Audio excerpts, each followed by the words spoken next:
আমার এবং বাবার যুগের তফাৎ হলো এই, বাবার যুগের নৈতিকতা আমার যুগে নেই। বাবার ঘরে ফকির এলে বসতে দিত পিরি, ফকির কাঁধে আমার ঘরের চায় না কেহ ফিরি।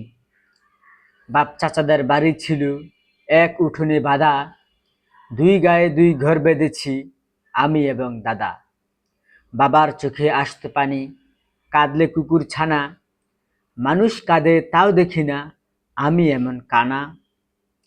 পথে বাবা গাছ লাগাতো, পাইতে প্রতীক ছায়া, সেই প্রতিকার পথ প্রতি নেই আমার কোনো মায়া। আমার শিশু কাল কেটেছে যত্নে মায়ের কোলে, আমার মেয়ে কান্দে তাহার মায় চলে যায় স্কুলে।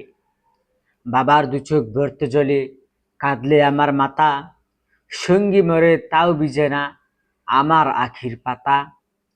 বাবার কোলে মাথা রেখে মরল আমার দাদা, মাতা পিতার নেই না খবর আমি এমন গাধা।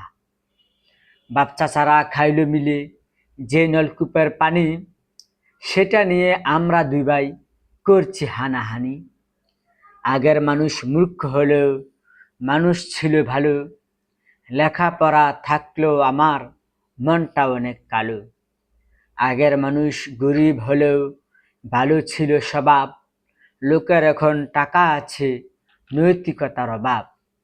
লেখক ফেরদৌস আহমেদ।